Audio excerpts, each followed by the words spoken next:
بسم اللہ الرحمن الرحیم۔ گمنام ہیرو کے معزز ناظرین السلام علیکم۔ دوستو لائک ضرور کر دیا کریں، شکریہ۔ آئیے چلتے ہیں کہانی کی طرف۔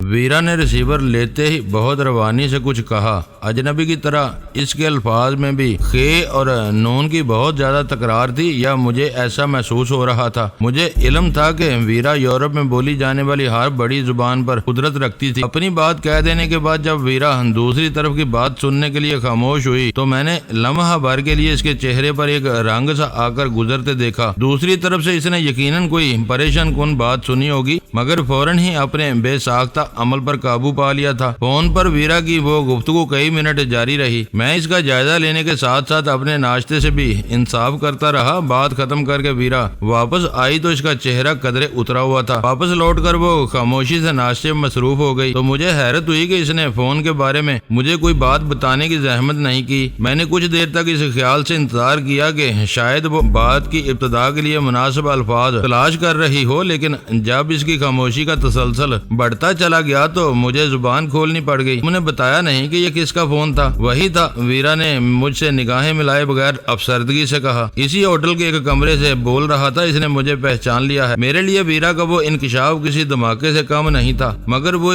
ہے کون؟ میں نے مضطربانہ انداز میں پہلو بدل کر پرتجسس لہجے میں پوچھا۔ وہ ڈان روزینی کا بیٹا ہے۔ ناشتہ کر لو تو میں تمہیں اس کی پوری کہانی سنا دوں گی۔ ڈان روزینی؟ میرے ذہن نے اس کا نام کا اعادہ کیا۔ نام اور اس کی وطنیت ہی سے ظاہر تھا کہ وہ یقینی طور پر مافیا کی کسی کڑی سے وابستہ تھا۔ اگر مافیا کے کسی گرگے نے ویرا کو پہچان لیا تھا تو پھر میری اصلیت کا راز میں رہنا ناممکنات میں سے تھا۔ اس شناخت کے نتیجے میں پرانی رنجشیں اور رکاوٹیں فوری طور پر رنگ دکھا سکتی تھیں۔ وہ کوئی پسندیدہ صورتحال نہیں تھی۔ لندن میں ہمارا پورا ایک دن باقی رہ گیا تھا۔ اگلے دن روانگی کا پورا بندوبست ہو چکا تھا، لیکن اچانک ہی وقت کا پہیہ ہمارے خلاف حرکت میں آ گیا تھا۔ ایک طرف رپوش ٹیکسی ڈرائیور پولیس کے سامنے پیش ہو چکا تھا اور دوسری طرف ڈان روزینی کے بیٹے نے ویرا کو پہچان لیا تھا۔ بات کچھ بگڑتی ہوئی نظر آ رہی تھی۔ میرا خیال ہے کہ اب ہم دونوں کو فوراً ہی ایک دوسرے کا ساتھ چھوڑ دینا چاہیے۔ ناشتے سے فارغ ہو کر ویرا نے پزمردہ آواز میں کہا، یہاں سے ہم الگ الگ نکلنے کی کوشش کریں گے۔ خیریت سے نیو یارک پہنچنے میں کامیاب ہو گئے تو وہاں پھر یکجا ہو جائیں گے۔ مگر کیوں؟ میں نے بے اسرار دریافت کیا۔ آخر تم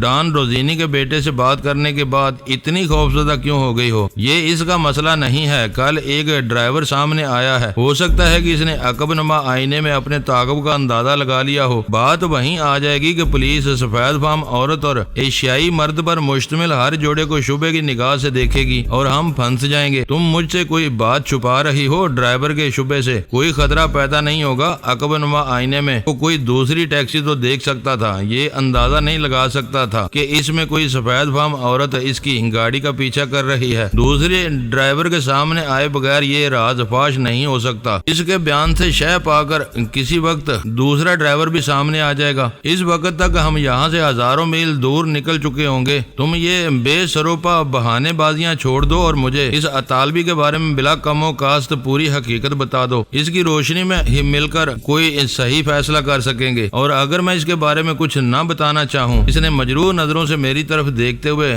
دھیمی آواز میں پوچھا۔ کوئی فرق نہیں پڑے گا، میں اس کے دروازے پر دستک دوں گا۔ یہ میرا ذاتی معاملہ ہے۔ آج اس نے میرے پرانے زخم ہرے کر دیے ہیں۔ یہ کہتے ہوئے اس نے شرمسار ہو کر اپنا سر جھکا لیا۔ میں نے اسے پہلی بار یوں شرمندہ ہوتے دیکھا تھا۔ جب تک ہم ایک دوسرے کے ساتھ ہیں ہمارے سارے مسائل مشترک ہیں۔ ویسے بھی تمہارا ماضی مجھ سے پوشیدہ نہیں ہے، ہر بات کھلی کتاب کی طرح میرے سامنے ہے، اور میں نے آج تک اس حوالے سے تم کو کبھی بھی شرمندہ کرنے کی کوشش نہیں کی۔ یہ تمہاری بڑائی ہے۔ وہ سر اٹھائے بغیر بولی، مجھے مجبور مت کرو۔ وہ خاموش رہنے پر تلی ہوئی تھی۔ میں اس کی زبان کھلوانے پر اصرار کرتا رہا۔ آخرکار اسے میرے سامنے ہتھیار ڈالنے ہی پڑ گئے۔ راما کا سے میری پہلی ملاقات روم میں ان دنوں ہوئی تھی جب ڈان مرسیانو کے روپ میں جمی لائڈ مجھے نسوانی طاقت کے ذریعے شہ زور مردوں کو مسخر کرنے کی تربیت دے رہا تھا۔ ویرا کھوئی کھوئی آواز میں رک رک کر بتانے لگی، راما کا بہت خود سر نوجوان ہے اور ان دنوں مجھے ایسے مردوں کی انا کو ریزہ ریزہ کرنے کی کچھ عادت سی ہو گئی تھی، وہ میرے گرد منڈلاتا رہا۔ دوستی کر لینے کے باوجود میں نے اسے حد سے تجاوز کرنے کی اجازت نہیں دی۔ پھر مجھے اچانک روم سے جانا پڑ گیا۔ وہ سانس لینے کے لیے رکی تو میں نے پوچھا، اسی کے ساتھ مجھے ذرا سا پس منظر بھی بتاتی چلو تو بہتر رہے گا۔ روزینی کون ہے؟ روم میں تم کس حیثیت سے رہی تھی؟ سسلی کے جزیرے کے شمالی مغربی ساحل پر پالر نامی ایک شہر مافیا کا اصل وطن ہے۔ روزینی اسی کے مضافات کا ایک جاگیردار ہے جو ان دنوں بھی مافیا کا بہت بارسوخ ڈان ہوا کرتا تھا۔ راما کا اسی ڈان روزینی کا لڑکا ہے۔ وقت کے ساتھ اس میں اتنی تبدیلیاں آ گئی ہیں کہ وہ تعارف نہ کراتا تو میں اب بھی اسے نہیں پہچان سکتی تھی، لیکن اس نے کل میری ایک جھلک دیکھتے ہی میرا پیچھا شروع کر دیا تھا اور آخر کار مجھے پہچاننے میں کامیاب ہو گیا۔ وہ مجھے سیکا کے ناطے سے جانتا ہے۔ ان دنوں مجھے روم میں اسی نام سے پہچانا جاتا تھا۔ اگر وہ تمہارے اصل نام سے ابھی تک بے خبر ہے تو پھر اس سے ڈرنے کی ضرورت نہیں ہے۔ میں نے اطمینان کا ایک گہرا سانس لے کر کہا، میرے دم اس خوف سے نکل رہا تھا کہ کسی مافیا والے نے تمہیں ویرا لائٹ کی حیثیت سے پہچان لیا ہے اور یہیں الجھ کر رہ جائیں گے۔ نہیں، یہ میرا خالص ذاتی معاملہ ہے، اسی لیے میں تم سے الگ ہو کر اسے نپٹانا چاہتی ہوں۔ وہ میرے ساتھ الجھا رہے گا اور تم آسانی سے یہاں سے نکل جاؤ گے۔ میں بعد میں اسے جل دے کر یہاں سے نکلنے کی کوشش کروں گی۔ اس وقت یہی سب سے محفوظ اور مناسب راہ ہے۔ یہ ناممکن ہے میں تمہیں اس کے رحم و کرم پر چھوڑ کر یہاں سے نکل جاؤں۔ آخر تم اس سے اتنی ڈرتی کیوں ہو؟ میں پہلی بار تمہیں اتنا ہراساں دیکھ رہا ہوں۔ وہ تم سے کیا چاہتا ہے؟ میں نے اپنی جلاہٹ پر قابو پا کر ہمدردانہ لہجے میں پوچھا۔ وہ دیوانگی کی حد تک خود سر اور ضدی ہے۔ مافیا کے ایک طاقتور ڈان کا بیٹا ہونے کی وجہ سے وہ خود کو زمین کا خدا سمجھتا ہے جس کی کسی خواہش سے انحراف ممکن نہیں ہے۔ وہ اپنی بیوی کے ساتھ لندن آیا ہوا ہے اور شناساؤں سے بچنے کے لیے اس متوسط اور غیر معروف ہوٹل میں ٹھہرا ہوا ہے۔ اس نے اپنی بیوی کو ناشتے کے لیے بھیج کر مجھے فون کیا تھا۔ وہ پھر خاموش ہو گئی۔ اس کی خاموشی سے اس بار مجھے وحشت سی ہونے لگی۔ وہ کیا چاہتا ہے؟ وہ لندن میں میری سہولت کے مطابق مجھ سے جلد از جلد شادی کا خواہاں ہے۔ شادی شدہ ہوتے ہوئے وہ تم سے کیسے شادی کر سکتا ہے؟ میں نے حیرت سے پوچھا۔ میں تمہیں بتا چکی ہوں کہ وہ خود سر اور انا پرست ہے۔ اس کے نزدیک بیوی کی اہمیت پیر کی جوتی سے زیادہ نہیں ہے۔ وہ اسے طلاق دینے پر آمادہ ہے۔ اور تمہاری کیا رائے ہے؟ میں نے اس نازک موڑ پر کسی خوش دلی کا مظاہرہ کرنے کی بجائے گہرے ہمدردانہ لہجے میں پوچھا۔ آج مجھے اس کی صورت ہی نہیں، آواز تک سے سخت ترین نفرت ہو گئی ہے۔ میں اس کی کیفیت کو خوب سمجھ رہی ہوں۔ مجھے دیکھ کر اس کے دل میں کوئی لطیف جذبہ بیدار نہیں ہوا، بلکہ اسے روم والی توہین یاد آ گئی ہے۔ اب وہ ہر قیمت پر اس توہین کا انتقام لینا چاہتا ہے۔ اس کی وحشیانہ سوچ کا اندازہ اسی بات سے لگا سکتے ہو کہ اس انتقام کی خاطر وہ اپنا بسا بسایا گھر تک اجاڑنے پر تل گیا ہے۔ میں اس سے گفتگو کے دوران میں تمہارے چہرے کے نرم اور مدافعانہ تاثرات دیکھ رہا تھا۔ اس سے تم نے یہ سب باتیں نہیں کی ہوں گی۔ میں نے اپنے دل و دماغ میں انگڑائیاں لینے والے قہر و غضب کے طوفان کو ویرا سے پوشیدہ رکھتے ہوئے سوال کیا۔ اس کی مکاری کا جواب میں بھی مکاری سے ہی دیا ہے۔ میں نے تمہیں اپنا شوہر قرار دے کر مجبوری ظاہر کی ہے۔ اس کا مطالبہ ہے کہ تم سے طلاق لے لوں تو تم آمادہ نہ ہوئے تو وہ تمہاری جان تک لینے کے لیے تلا بیٹھا ہے۔ اسی لیے میں کہہ رہی تھی کہ تم کل کی پرواز سے نکل جاؤ، اس کے شر سے محفوظ ہو جاؤ گے۔ اپنا انتقام پورا ہونے تک وہ مجھے کوئی ضرر نہیں پہنچائے گا۔ میں آرام سے اسے 2-3 دن تک الجھائے رکھوں گی اور پھر خاموشی سے یہاں سے نکل جاؤں گی۔ یہ نہیں ہوگا، ہم ایک ساتھ جائیں گے، میں نے اٹل لہجے میں کہا۔ پورا پس منظر سامنے آ جانے کے بعد میں پورے اعتماد سے اس کا سامنا کر سکتا ہوں۔ نہیں، تم اس کے سامنے نہیں جاؤ گے۔ اس نے گھبرا کے میری بات کاٹ دی۔ پڑھ لکھ لینے کے باوجود وہ ذہنی طور پر آج بھی 19ویں صدی کا وحشی قبائلی ہے۔ میرے اور تمہارے مفروضہ ازدواجی رشتے کا ذکر سنتے ہی اس نے بے ساختہ تم سے ڈویل کی طرز پر گن شوٹنگ کے مقابلے کی خواہش کا اظہار کیا تھا۔ تم تصور نہیں کر سکتے کہ اندر سے وہ کتنا جنگلی ہے اور اپنی ہر خوبی پر کس قدر ناز کرتا ہے۔ اسے اپنے نشانے پر گمانڈ ہے تو تم مجھ کو بھی جانتی ہو۔ اگر انگلینڈ میں ایسے مقابلوں کی کوئی قانونی حیثیت ہے تو یہ اسے اس کے کیفر کردار تک پہنچانے کا بہترین طریقہ ثابت ہو سکتا ہے۔ تم کہاں کی باتیں کر رہے ہو؟ اپنی پوری کتھا سنا دینے کے بعد میرا حوصلہ افزا رویہ دیکھ کر ویرا کا کھویا ہوا اعتماد بحال ہونے لگا تھا۔ 20ویں صدی میں مہذب دنیا کو کوئی قانون ایسی جاہلانہ خون ریزیوں کو تسلیم نہیں کرتا۔ ان کے دماغوں رگوں میں پچھلی صدی کا وہی ماحول رچا بسا ہوا ہے جب ان کی زبان سے نکلا ہوا ہر لفظ قانون کا درجہ رکھتا تھا اور ان کے ظلم کے سامنے کوئی سر نہیں اٹھا سکتا تھا۔ ایسے سرکش اور بد دماغ لوگ اس زمین کا بوجھ ہوتے ہیں، ان کا بہتر ٹھکانہ زمین کے سینے میں ہی ہوتا ہے۔ ہمارے پاس صرف آج کا دن ہے، ہمیں آج ہی اس بارے میں کچھ کر گزرنا ہوگا۔ اگر گیتا کیس میں کوئی نئی الجھن پیدا نہ ہوئی تو کل ہمیں ہر حال میں یہاں سے نکلنا ہے۔ تمہارے الفاظ سے خون کی بو آ رہی ہے، تم کیا کرنے کا ارادہ رکھتے ہو؟ مجھے جو کرنا ہوگا میں کر گزروں گا، تم اس سے فون پر بات کرو، اس کا حوصلہ بڑھاؤ تاکہ وہ آج شام تمہارے ساتھ سیر کے لیے کسی ویرانے کی طرف نکلنے پر آمادہ ہو جائے۔ تم یہ پروگرام بنانے میں کامیاب ہو گئی تو آج رات ہمیں میٹھی نیند سو سکیں گے۔ میرے کسی منفی رد عمل کا خوف دور کرنے کے بعد وہ دھیرے دھیرے اپنے اصل روپ میں آتی جا رہی تھی۔ تھوڑی ہی رد و قد کے بعد میرے منصوبے کی تفصیل جانے بغیر میرے مشورے پر عمل کرنے پر آمادہ ہو گئی۔ میرے سامنے اس کے علاوہ مزید دو اہم کام تھے۔ پہلے غزالہ کو فون کر کے ویرا کے متوقع تجسس سے ہوشیار کرتے ہوئے امریکہ روانگی کے بارے سے آگاہ کرنا تھا۔ دوم جہانگیر کو خطرات کا احساس دلا کر بسیار نوشی سے گریز کرنے اور اول خان سے رابطے میں رہنے کا مشورہ دینا تھا۔ پہلے فون کے لیے ویرا سے رازداری برتنی ضروری تھی اور دوسرے فون کے لیے ہوٹل نامناسب تھا۔ مجھے جہانگیر کی گوشمالی کرنی ہے، میں تھوڑی دیر کے لیے باہر جا رہا ہوں، اسے فون کر کے تھوڑی دیر میں لوٹ آؤں گا۔ اس دوران میں تم تخلیے میں پوری آزادی سے اپنے جنگلی سے بات کر سکتی ہو۔ مجھ سے بات کر کے وہ کھل کر سامنے آ گیا ہے، ایسا نہ ہو کہ وہ تمہاری گات میں کہیں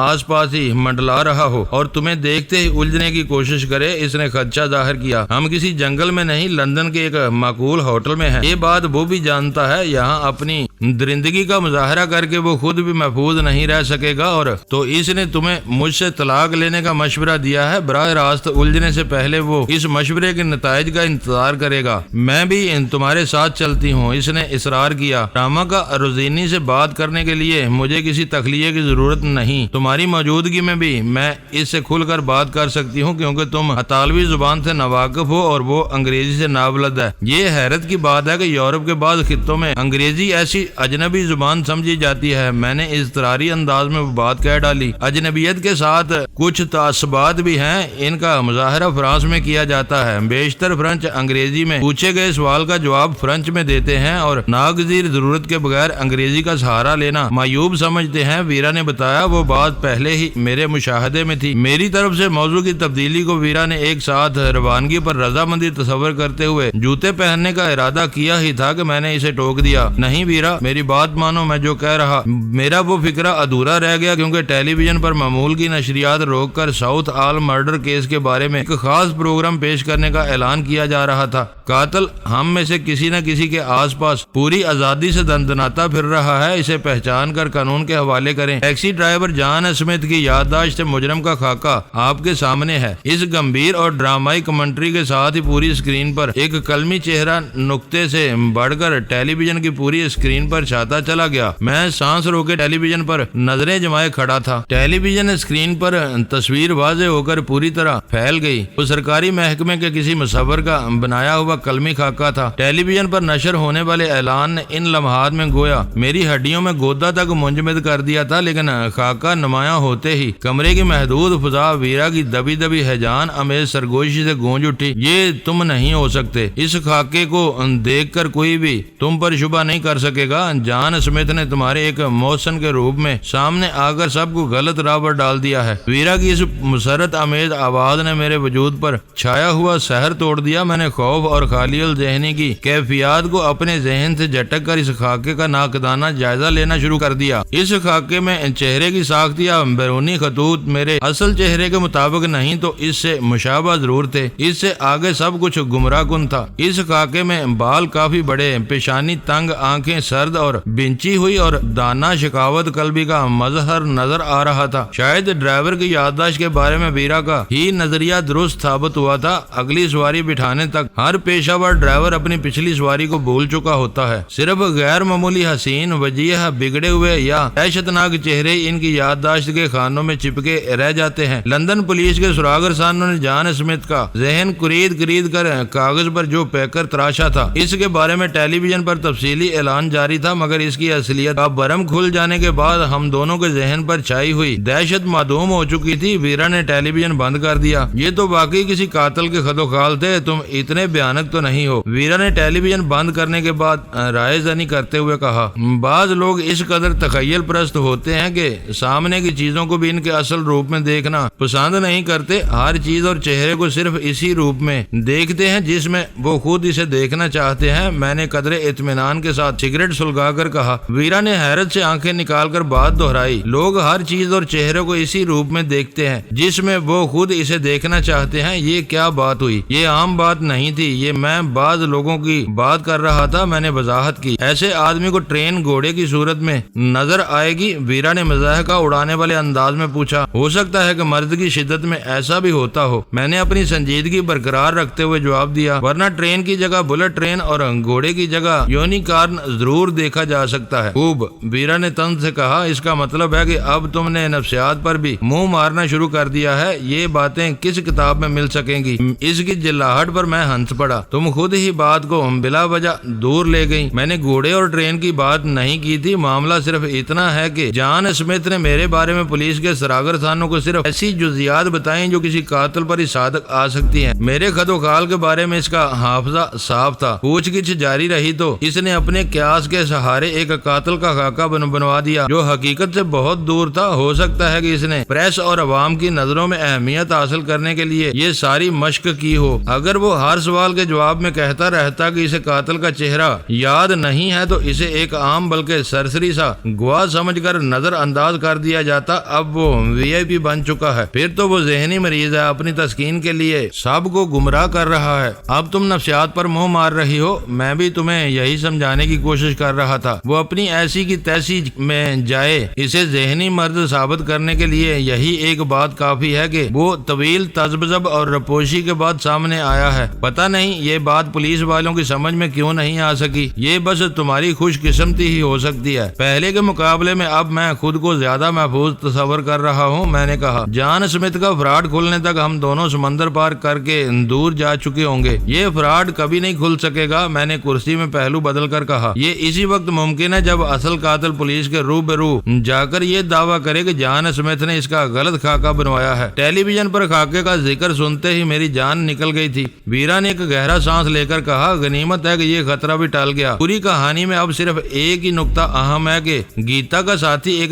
صحت مند ایشیائی تھا۔ پتہ نہیں اس کے خاکے کی بنا پر کتنے بے گناہ پولیس کے ہتھے چڑھتے ہیں۔ بے گناہوں کے لیے ان کے وکیل قانون میں کہیں نہ کہیں لچک تلاش کر لیتے ہیں۔ اب ہمیں اس بارے میں اپنا سر کھپانے کی ضرورت نہیں۔ تم راما کا روزینی سے بات کرو، میں جہانگیر کی خبر لے کر آتا ہوں۔ تم پھر وہیں اڑے ہوئے ہو، اس وقت مجھے ساتھ لے جانے میں کیا حرج ہے؟ کوئی حرج نہیں ہے، مگر یہ جاننا ضروری ہے کہ تم میرے ساتھ جانے پر کیوں مصر ہو؟ راما کا بہت وحشی اور درندہ صفت آدمی ہے۔ میں نہیں چاہتی کہ وہ بے خبری میں تمہیں کوئی نقصان پہنچا بیٹھے۔ تم میری بات سمجھنے کی کوشش کیوں نہیں کرتے؟ تم ان باتوں کو دہرا کر مجھے اشتعال دلا رہی ہو، اس کی وحشت و بربریت کے گن گا کر مجھے ضد دلا رہی ہو۔ تم اتنی سورما تو نہیں ہو کہ تمہاری وجہ سے وہ خوفزدہ ہو جائے گا۔ بعض اوقات تم بالکل ڈفر ہو کر رہ جاتے ہو۔ وہ اپنے زوم میں میرا عاشق بنا ہوا ہے اور مجھے شیشے میں اتارنے کی کوشش کر رہا ہے۔ یہ جھوٹ ہی صحیح، لیکن اسے یہ معلوم ہے کہ تم میرے شوہر ہو۔ میری موجودگی میں وہ تمہارے ساتھ الجھنے کی کوشش نہیں کرے گا۔ اگر میں اکیلا باہر نکلا تو وہ مجھے پھاڑ کھائے گا۔ میں نے اس کی بات کاٹ کر تیزی سے کہا، میں دیکھتا ہوں کہ اس حرام زادے میں کتنا دم ہے۔ اس نے تمہیں مجھ سے طلاق لینے کے لیے وقت دیا ہے۔ اگر وہ اتنا انتظار کیے بغیر مجھ سے الجھا تو میں اس کی گردن توڑ دوں گا۔ بیرا کو بحث اور تکرار میں ید طولہ حاصل تھا۔ وہ دنیا کے بے جان ترین موضوعات پر بھی گھنٹوں بے تکان بول سکتی تھی۔ اس بحث کو وہیں ختم کرنے کے لیے میں نے غصیلے انداز میں ایک جھٹکے سے اپنی کرسی چھوڑ دی اور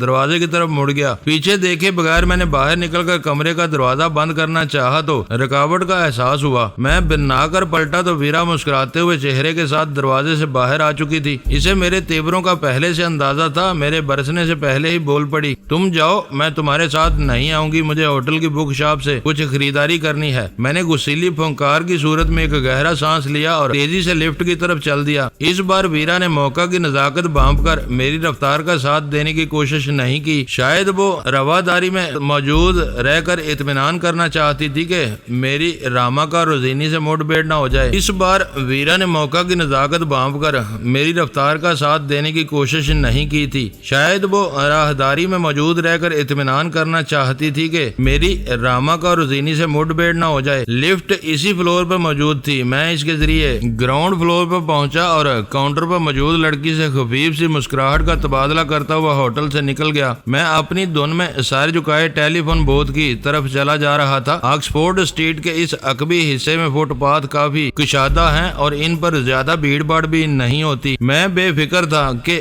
میرے سامنے کوئی رکاوٹ تھی، نہ میں کسی کی راہ میں حائل ہو رہا تھا۔ میری یہ یکسوئی ذرا ہی دیر کے لیے برقرار رہ سکی اور پھر اچانک سامنے سے ایک نرم و نازک اور خوشبو میں نہایا ہوا وجود میرے بدن سے آ ٹکرایا۔ اس لڑکی کے حلق سے اوہ سوری کی ہلکی سی اور سریلی سی آواز برآمد ہونے سے پہلے ہی میں اس کا ہاتھ تھام کر اپنی نظریں اس کے چہرے پر گاڑ چکا تھا۔ اوہ پلیز میرا ہاتھ چھوڑ دو، میرا کوئی غلط ارادہ نہیں تھا، اس نے خوفزدہ آواز میں سرگوشی کی۔ مگر میرا ارادہ بہت غلط ہے، میں نے بے رحمانہ سرد مہری سے کہا۔ میری جیکٹ کے داہنی جیب میں پڑا ہوا اس کا ہاتھ میں نے باہر سے یوں دبوچا ہوا تھا کہ پوزیشن کی ذرا سی تبدیلی سے دوسروں کو اندازہ ہو سکتا تھا کہ میں نے اسے اپنی جیب تراشی کرتے ہوئے رنگے ہاتھوں پکڑا تھا۔ اس کے خوبصورت چہرے پر ہوائیاں اڑنے لگی تھیں۔ وہ 25-26 سال کی ایک دراز قامت اور سبک اندام عورت تھی۔ چہرے پر بہت ہلکا اور واجبی میک اپ ہونے کے باوجود اس کے خد و خط بہت دلکش تھے، جو ہراساں ہونے کی وجہ سے اور بھی نکھر آئے تھے۔ اس روز لندن کا موسم خاصا خنک تھا، مگر اس خاتون کا لباس اس قدر فائد زدہ تھا کہ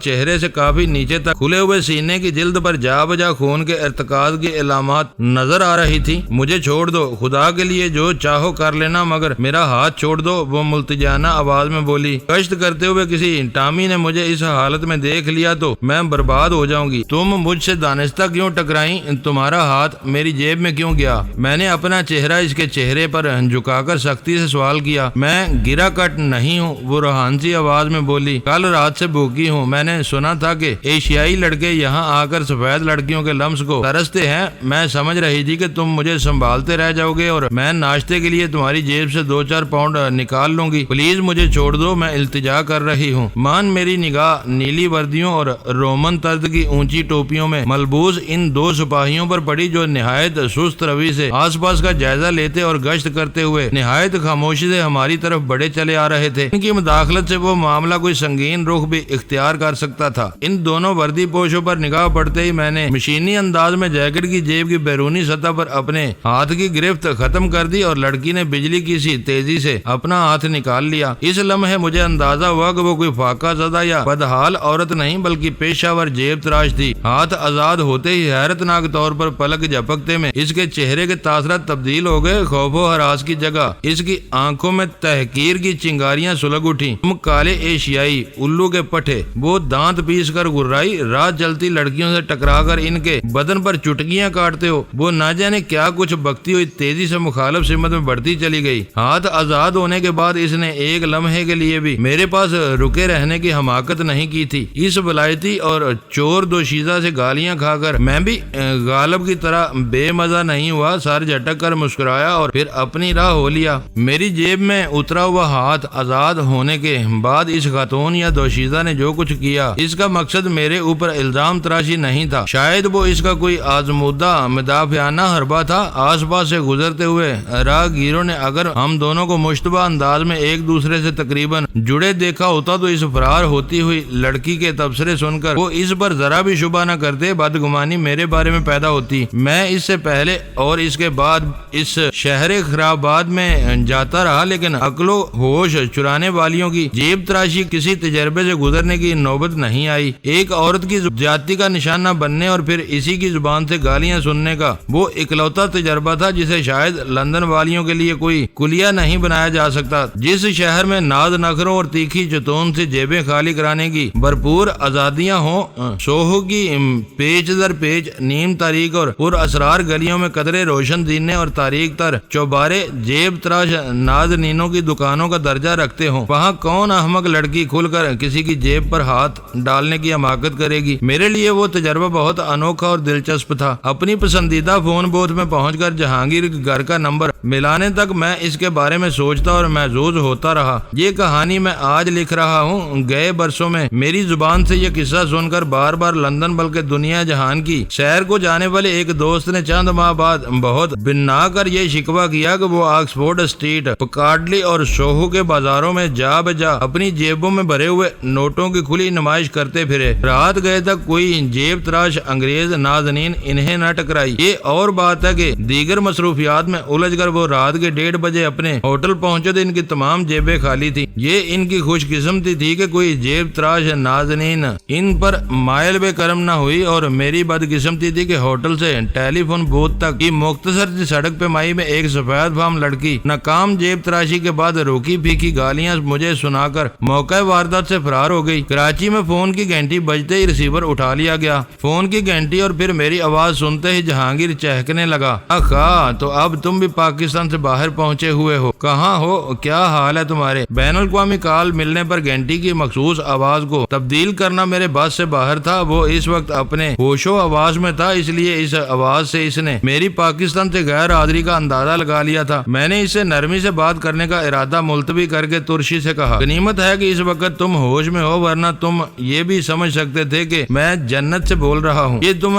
کیسی جلی کٹی باتیں کر رہے ہو؟ اس کی آواز سے حیرت جھلک رہی تھی۔ میں نے سنا ہے کہ سلمہ غائب ہے اور تم دن رات پی رہے ہو۔ یہ تم سے کس نے کہہ دیا؟ دن میں تو میں زیادہ نہیں پیتا۔ دراصل سلمہ چند روز کے لیے اپنے میکے گئی ہوئی ہے۔ میرے بزنس والی ڈیل میں بھی رکاوٹ پیدا ہو گئی ہے۔ فرصت اور بیکاری میں تھوڑا بہت شغل ہوتا رہتا ہے، اس سے زیادہ کچھ بھی نہیں ہے۔ تمہاری یہ بلا نوشی تمہیں لے ڈوبے گی۔ میں نے اس کی بات کاٹ کے قہر بار لہجے میں کہا، میرے خلاف کون تمہارے کان بھر رہا ہے؟ ایسی کوئی بات نہیں ہے، جھوٹ مت بولو۔ مجھے غصہ آ گیا۔ یہ باتیں تمہاری والدہ سے معلوم ہوئی ہیں۔ والدہ؟ اس کی تحیر زدہ آواز ابھری۔ انہیں تو مرے ہوئے بھی مدت ہو گئی۔ میں اس کی بات کر رہا ہوں جسے تم پچھلی رات اپنے پاس بلانے کے لیے مرے جا رہے تھے۔ ہاں، کچھ یاد تو آیا۔ لمحہ بھر کے توقف کے بعد وہ شاید کچھ سوچتے ہوئے بڑبڑایا، رات کو کسی لڑکی نے انگریزی میں فون تو کیا تھا۔ وہ کون تھی؟ اس نے بے ساختہ انداز میں انگریزی میں فون کرنے کی جو ترکیب استعمال کی تھی، اس پر میں اپنی بے ساختہ ہنسی نہ روک سکا۔ البتہ میری وہ ہنسی بے آواز ہی رہی۔ وہ بینکاک کی ایک گھٹیا عورت تھی جسے میں نے تمہارا نمبر ملا کر دیا تھا۔ میں نے ایک تیر سے دو شکار کرتے ہوئے اس کی بات کا جواب دیا۔ دوستو، ویڈیو کو لائک ضرور کر دیا کریں۔ ISI پاک آرمی زندہ باد، پاکستان پائندہ باد۔ معزز ناظرین، اپنا خیال رکھیے گا اور اپنے اس چینل کا بھی شکریہ۔